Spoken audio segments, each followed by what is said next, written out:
The movie opens up showing a man named Leonard Shelby. A man whose ability to make new memories is damaged when he is struck in the head while confronting two people who are attacking his wife at their home in the middle of the night. He kills one of the attackers during the attack, and one of the last things Leonard remembers is his wife dying. He devotes his life to finding and killing the second attacker. Welcome to Movieland. Please help us grow by subscribing and turning on the notifications. It means us a lot. Spoilers ahead. Enjoy. The story starts in black and white. Leonard Shelby wakes up in a room at the discount Inn, puzzled as to why he is there. The phone rings and he speaks with an unknown caller. He tells the caller that he suffers from anterograde amnesia, a condition which makes him unable to create new memories. He describes the condition by detailing the story of Sammy Jenkins, who had the same problem. Leonard describes how one must have a system of notes to deal with the problems and a drive to use them. Leonard says he has the drive that Sammy never had, and then the viewer sees Leonard's tattoo, John G. raped and murdered my wife, as well as other clues and notes tattooed on his body. Leonard continues the story and explains that he had just become an insurance investigator when he met Sammy and was assigned to determine whether his condition was covered by his insurance policy.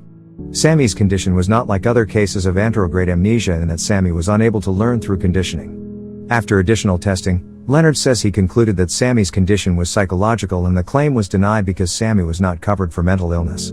Leonard explains how Mrs. Jenkins met privately with him. In trying to placate her, Leonard told her that Sammy should be able to make new memories. She tested Sammy's memory by repeatedly asking him to give her insulin injections. She lapsed into a coma and never recovered from the overdose. Sammy was then confined to a mental institution. During this conversation, the caller and Leonard talk about Leonard's quest and how the police did not believe the story about the second attacker. The caller identifies himself as a policeman and provides Leonard with additional clues for his quest. Leonard tattoos the fact the second attacker was a drug dealer. The caller identifies the second attacker as Jimmy Grants and tells Leonard that he has set up a meeting with Jimmy. Leonard agrees to meet the caller in the motel lobby. In the lobby, Leonard meets a man and asks him if he is Officer Gamble. The man insists that Leonard should call him Teddy since he is undercover. Teddy gives Leonard directions to the meeting location, and Leonard goes to meet Jimmy at an abandoned building outside of town. When Jimmy Grants arrives, he recognizes Leonard as the man with the memory condition, demands to know what Leonard is doing there, and asks where Teddy is. Leonard threatens Jimmy with a tire iron and tells him to strip. Jimmy pleads for his life and tells Leonard that there is $200,000 in the trunk of his car for payment of the drugs that Teddy was to have brought to the meeting. Leonard strangles Jimmy, takes a Polaroid photo of his body, and starts putting on Jimmy's clothes. As the photo of Jimmy's body develops, the film gradually goes from black and white into color. The remaining story is in color, but proceeds in the film in reverse order. As Leonard drags Jimmy into the basement, he hears Jimmy whisper Sammy before dying. Leonard concludes that if Jimmy knew about Sammy, he was not the second attacker. Teddy arrives at the scene and tries to convince Leonard that Jimmy was the man he was after. Leonard does not believe him. Teddy finally admits that Jimmy Grants was a drug dealer who did not have anything to do with his wife's killing. Teddy then tells Leonard that his wife survived the attack. According to Teddy, Sammy Jenkins was a fraud who was not even married, and it was Leonard's wife who was diabetic. Teddy claims to be the police officer who investigated his wife's murder. He says he believed him about the second attacker and helped him track down and kill the real John G. More than a year ago. Teddy claims that he took a picture of a happy Leonard right after the second attacker was dead. Leonard forgot the killing and began searching for the dead John G. all over again. Teddy tells Leonard there are plenty of John G's to find and admits that he is even a John G. His full name is John Edward Gamble and his mother calls him Teddy. Before Lenny can forget Teddy's revelations, he decides to continue the hunt, lying to himself to set himself up to kill Teddy. He puts a note on Teddy's photo saying don't believe his lies, records Teddy's license plate number as John G's, and leaves himself a reminder to get a tattoo of the vehicle registration number. Leonard ditches Teddy by throwing Teddy's car keys into some weeds. Leonard then leaves his pickup truck at the refinery and drives away in Jimmy's Jaguar, still wearing Jimmy's clothes. After forgetting Teddy's revelations and the lies to himself, Leonard finds a tattoo parlor and has the license plate number tattooed onto his leg. Teddy sees the Jaguar parked outside and comes in, trying to move the car and get Lenny to get out of town in some new clothes. Leonard sees the note on the back of Teddy's pictures and decides to leave without him. Leonard finds a note in the pocket of Jimmy's suit coat, which he is wearing. The note is from Natalie telling Jimmy to come to Ferdy's bar. Not realizing he is wearing Jimmy's clothes and driving Jimmy's car, Leonard thinks the note is for him and goes to meet Natalie.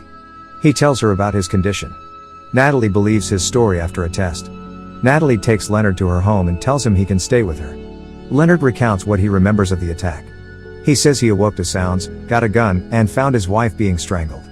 Leonard shot one intruder, but a second man clubbed him with a sap and smashed his head into a mirror. He goes on to explain that the cops did not believe there was a second attacker. Leonard tells Natalie that the second attacker was too smart and left the evidence to look like there was only one intruder. Natalie tricks Leonard into going after a man named Dodd, who she claims has been harassing her for the money from Jimmy's prior drug deals. Leonard leaves to look for Dodd. Teddy is waiting for him as he leaves Natalie's home. Teddy tries to warn Leonard about Natalie, but after seeing the "Don't believe his lies" note on Teddy's picture, Leonard does not believe him. Leonard does decide he shouldn't stay with Natalie and follows Teddy's advice to go to the discount inn. Leonard goes to the discount inn. Though Leonard has already paid for a room, Bird at the front desk takes advantage of his condition by renting him a second room. Leonard calls an escort service. When the escort arrives, Leonard explains to her that he wants only to relive going to sleep the night of the attack. After falling asleep, the escort wakes him. He asks the escort to leave. He then takes personal items belonging to his wife to a reservoir and burns them. In the morning, Leonard leaves the reservoir and is spotted by Dodd. Leonard escapes Dodd and goes to Dodd's motel to wait for him. When Dodd returns to his motel room, Leonard beats him and ties him up. Leonard calls Teddy for help in dealing with Dodd. Teddy comes to Dodd's motel room. Leonard and Teddy convince Dodd to leave town. Returning the favor of getting rid of Dodd, Leonard spends the night at Natalie's. In the morning she agrees to trace the license plate number tattooed on Leonard's leg. Later that day, Natalie gives him the information along with directions to an abandoned place outside of town where a guy she knew used to do bigger deals. In the end we see that Leonard takes everything back to his motel. At the motel, Leonard puts the clues together and concludes that Teddy is John Edward Gamble and must be the second attacker. He calls Teddy, and they go to the same abandoned building where Jimmy Grants was killed a few days earlier. Leonard shoots Teddy in the head. Hope you enjoyed. Thanks for watching.